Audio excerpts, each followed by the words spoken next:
Hello, and welcome to Turning the Tables. We call this Cooking to Thrive in the 21st Century because this series focuses on creating food that promotes health on both an individual and an environmental scale. We're learning master recipes designed to work with whatever you have on hand, with plenty of local and plant-based whole food ingredients. Cooking this way generates vitality and reduces environmental impacts. Flexibility in the kitchen unlocks endless flavor opportunities and makes eating a nutritionally balanced, eco-friendly food fun and intuitive. This series is sponsored by Cornell Cooperative Extension Ulster County and the Ellenville Rural Regional Healthcare Network and Stick to Local Studios. I'm Maria Reidelbach.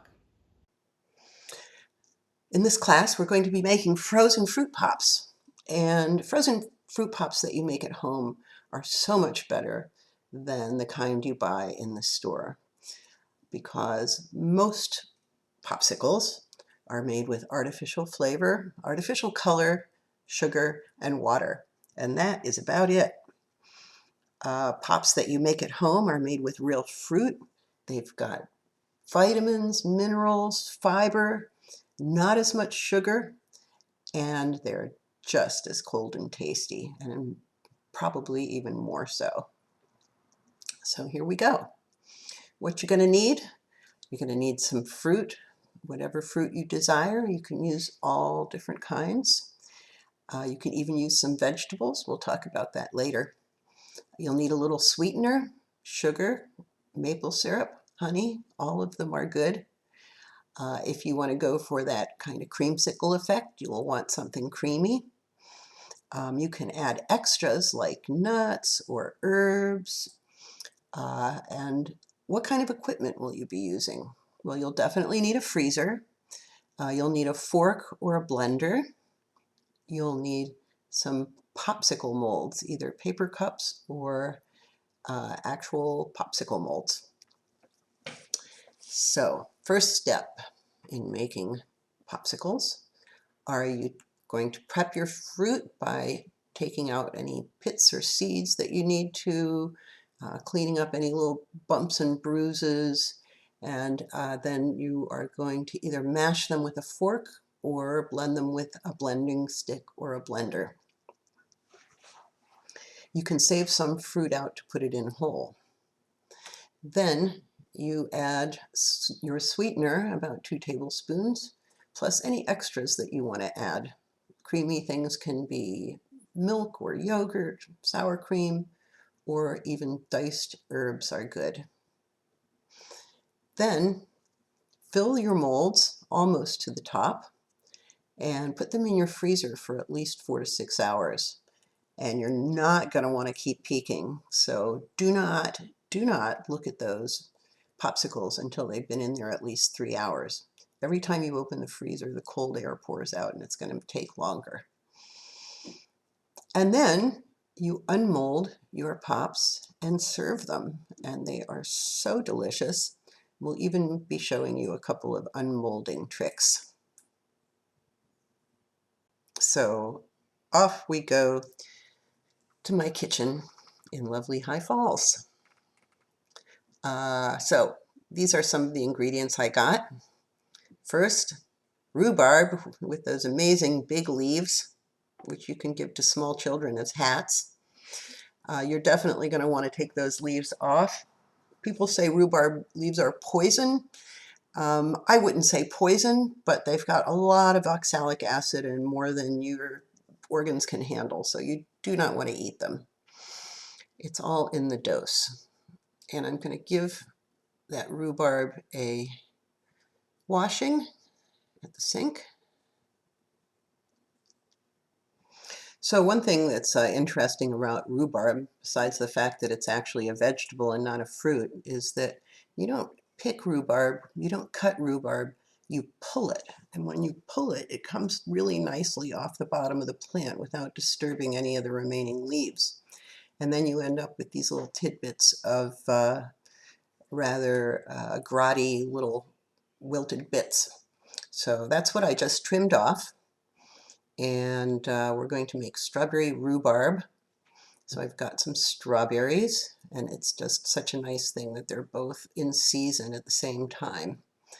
So I'm cutting the rhubarb up into little chunks and throwing it into the blender.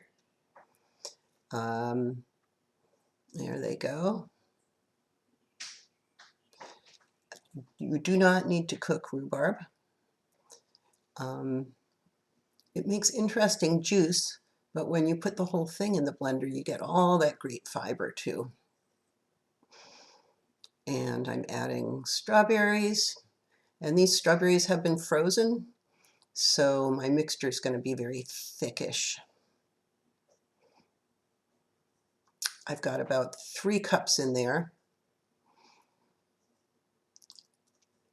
So these recipes are very flexible, and if you noticed, the recipe calls for 2 cups and 2 tablespoons of sweetener. I've got 3 cups, and I'm going to be using 3 tablespoons of sweetener. Just adding that right into the blender.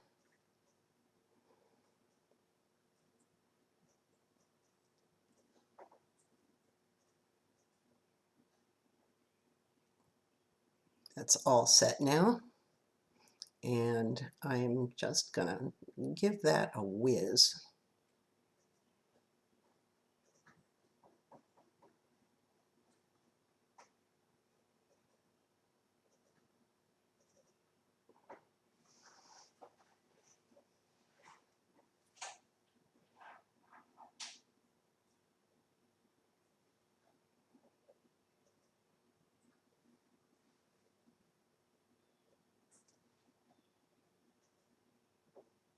And then I'm going to just taste it and see what I think of the mixture. Tastes really good. You want your mixtures to be nice and potent, because when you freeze things, flavors get a little bit muted because your taste buds are so cold and kind of numb.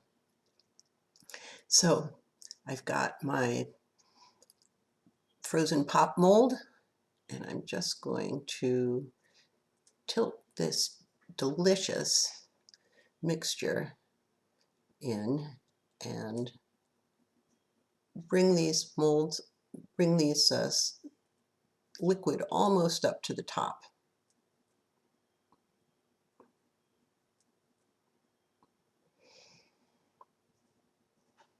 And you don't want there to be air bubbles, so you kind of tap it a little bit.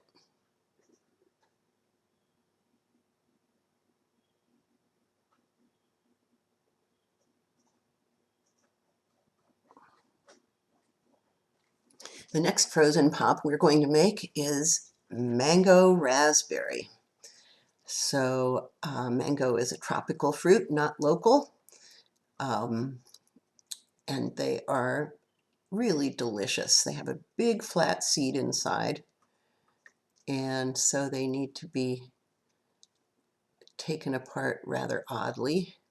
You kind of cut down the sides of the seed, and you end up with these flat pieces of mango flesh that you need to then peel. You want to wait to peel them until you've sliced them off, because otherwise they get way too slippery. Now I'm going to take off the remaining bits that are on the side of the seed, the edge. They smell so good.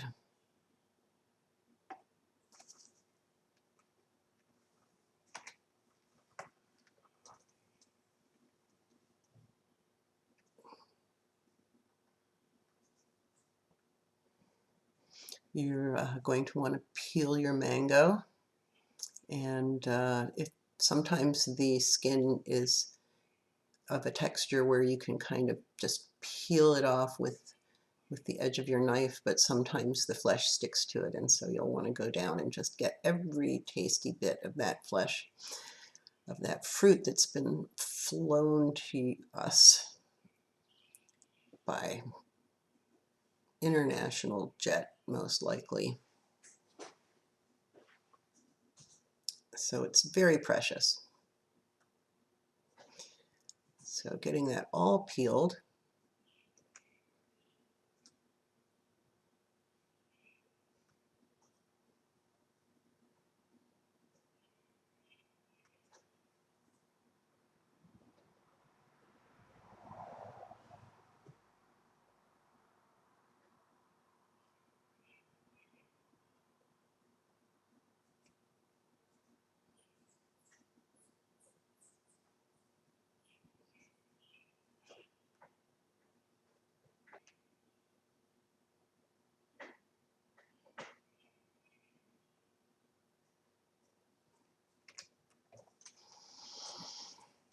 So I've got all that delicious mango. I'm going to once again pop it in the blender. Although you could dice it finely if you wanted to instead. Going to turn that blender on, whip it up.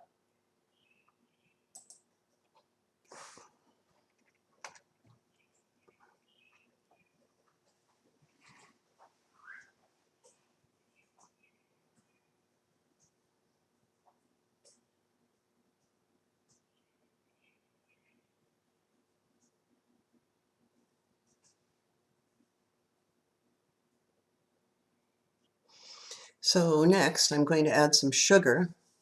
Now, sugar is not only a sweetening ingredient when you're making frozen pops, it's also about the texture. If we took our mixtures and we put them into the molds and just froze them without any sugar in them, they would be so hard that they wouldn't be pleasant to eat. So you need something to make it a little bit softer. Sugar will do that. Alcohol will do that. And fibers, fruit fiber will do that to some degree. So you'll need to have one of those things in your pops. And these recipes mostly use sugar, just not as much as you'd find in a store-bought pop.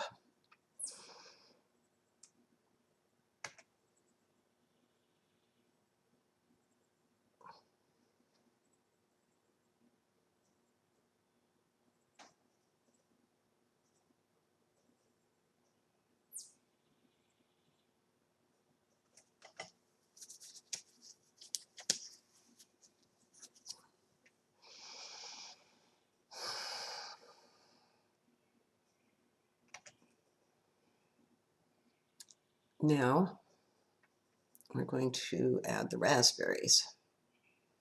In they go. And since this is being recorded in June, there are no ripe raspberries locally, so we're using frozen ones. But ideally, you'd be using whatever produce is local and ripe.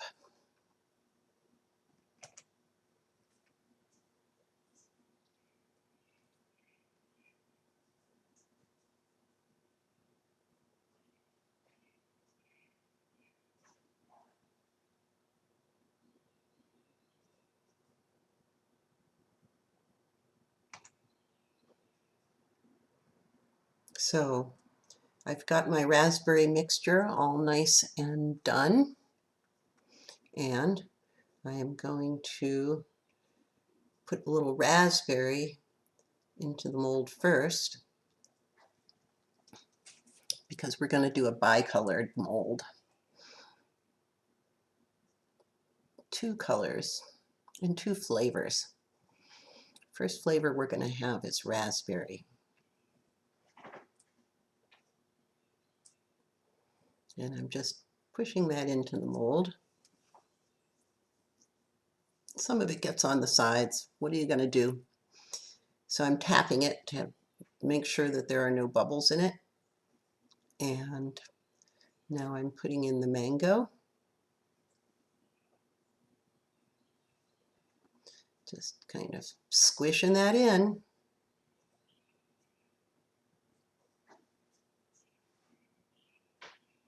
There we go. And again, tapping it to bring the bubbles to the surface.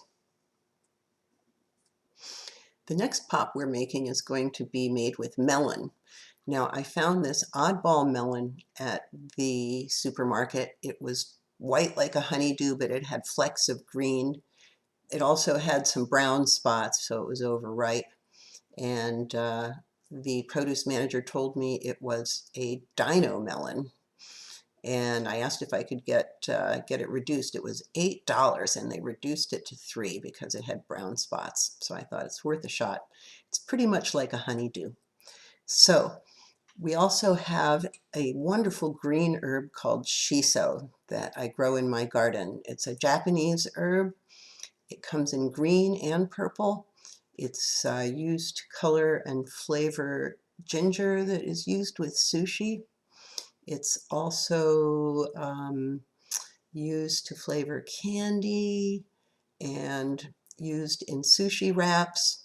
It's really a delicious flavor. It's in the mint family. So I put a few of those leaves in with the melon along with the sugar, and I'm just going to give that a spin in the blender.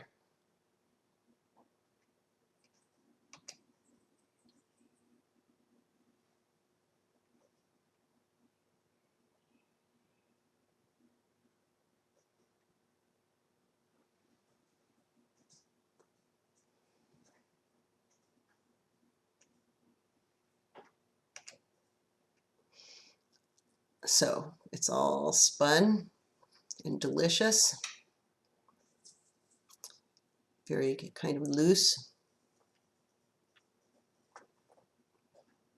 beautifully green from the herbs. And so I'm going to pour that mixture into two of the molds.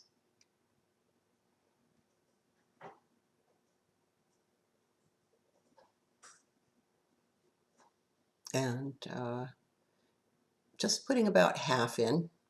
And then I am going to take some blackberries, and they're very big, so I'm cutting them in half. And I'm just going to drop those in so that these pops will have blackberries mixed in with them. So I've filled the mold about half up, poking them down in. It's interesting because the liquids that you put in the molds have different amounts of viscosity or thickness. And if you do additives in them, they're going to behave in different ways. So these blackberries are just kind of staying at just the level that I dropped them in at, which is nice because that means if I want to push them in to make them a little deeper, I can do that, and they won't all either sink or float to the top. Of course, these molds are going to go upside down, so if it sinks, it'll be at the very top of your pop. If it floats, it'll be at the bottom. Next up, we're going to use some mint tea that I made from fresh mint leaves, very strong mint tea, which means I just threw some fresh mint leaves in some freshly boiled water. And I'm going to squeeze some lime juice into that. I've got a little screen there to catch any seeds that might pop out. And I am just getting as much juice as I can out of that lime, because these fruits have traveled so far to get to us that we really don't want to waste a single drop. So we are just squeezing the crap out of that lime. There we go. And we've got this nice mint lime mixture happening. Got a little bit of honey left in this jar, and I'm going to pour the lime and mint mixture into the jar so I get every last little bit that those bees worked so hard for. Give it a good shake. It's a terrific way to get the last little bits out of any kind of a jar, is if you can use it as a mixing container.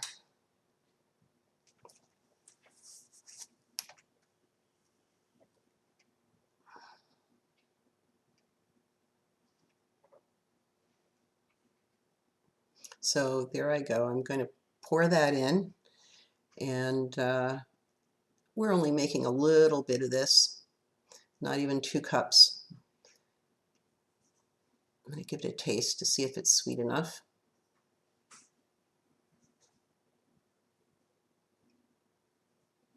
And I'm thinking about it.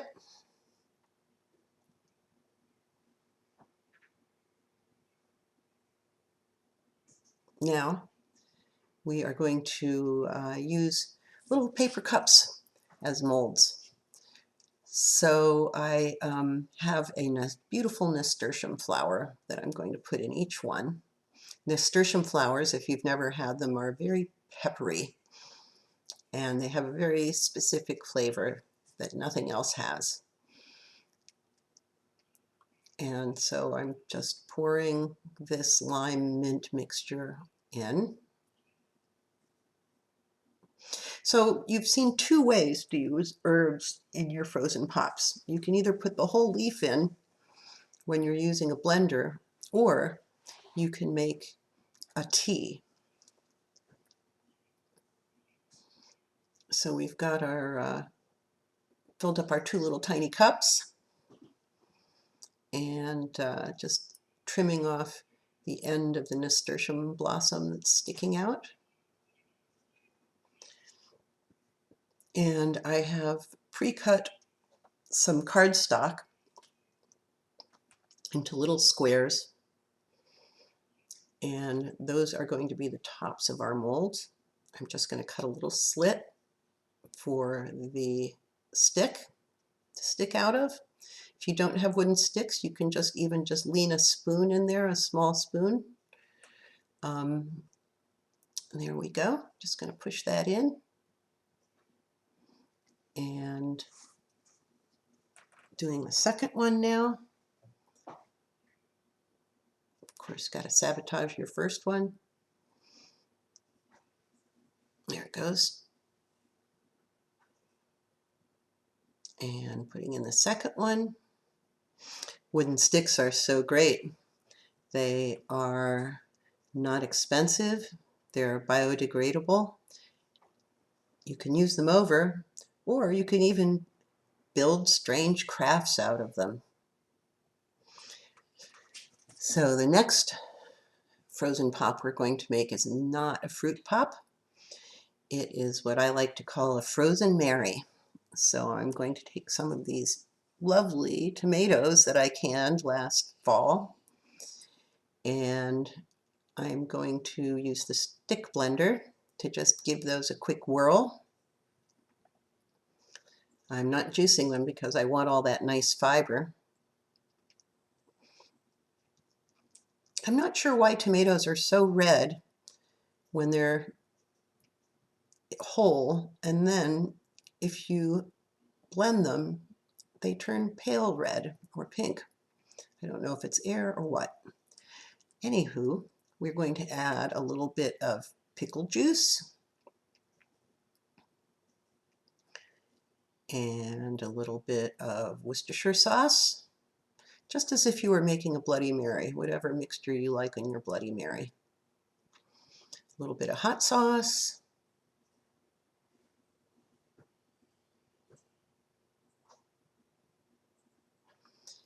some salt,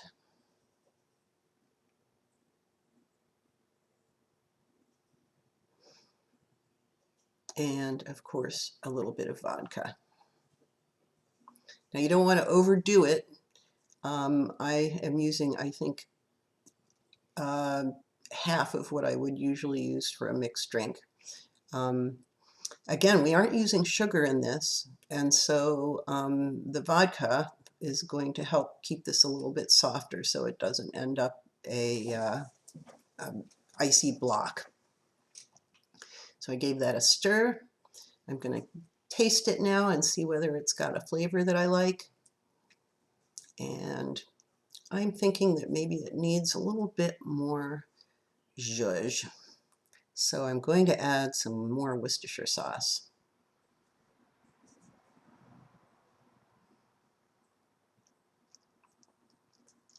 So next we're going to put this in our little cups again.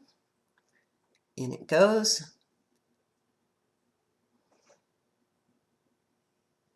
And instead of sticks, for a little extra fun, we are going to use celery. Now here I'm using toothpicks to hold them in place. sometimes the celery freezes a little bit too hard and it's difficult to get the toothpicks out. So you might want to just push them in slightly. I went a little bit overboard here. Next up, we are going to make some coffee pops because it's pretty refreshing in the afternoon of a hot, sleepy day to have something icy and that's a bit of a pep up. So just to give this a little extra spin, we're going to use maple syrup as our sweetener because coffee and maple syrup taste so good together. Giving that a stir, and now I'm going to pour a little bit of oat milk into the bottom of the mold.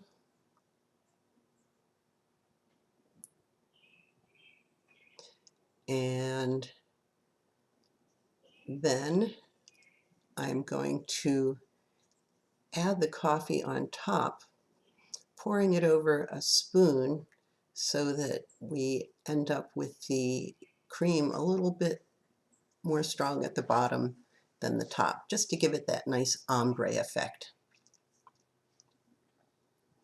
In it goes.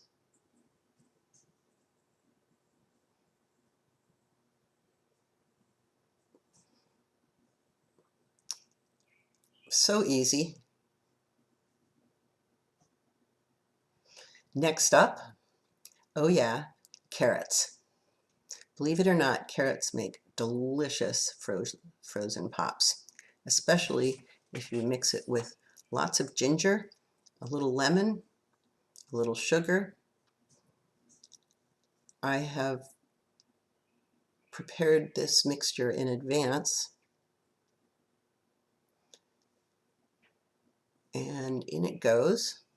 It's fairly thick.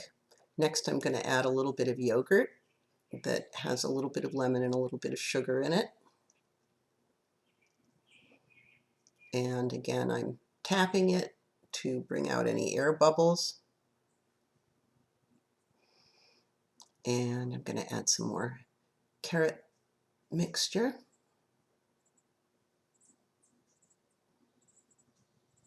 Love that color too. And a little more yogurt. This gives it that nice kind of mottled effect.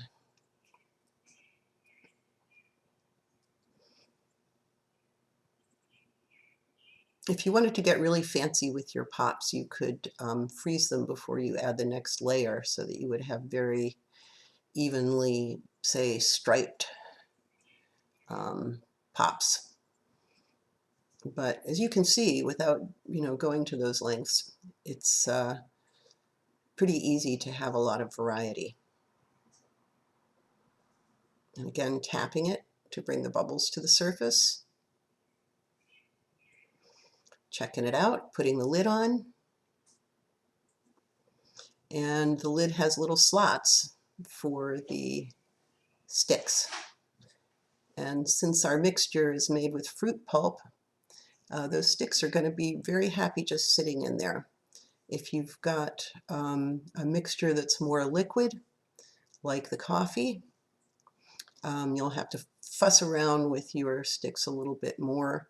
Either put your mold in the freezer until it partially freezes, then put your sticks in. It's a little bit of a pain in the neck.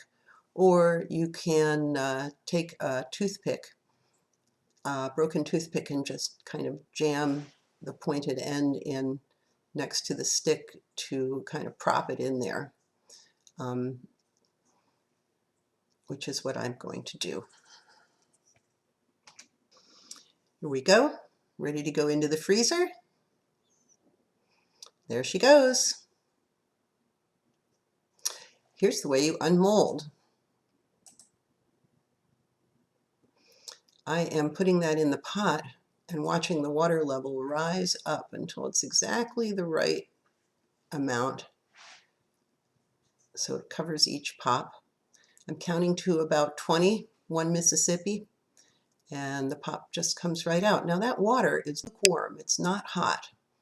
This is another way to do it if you're just doing a single pop. And again, that's lukewarm water, not hot water. And there you go.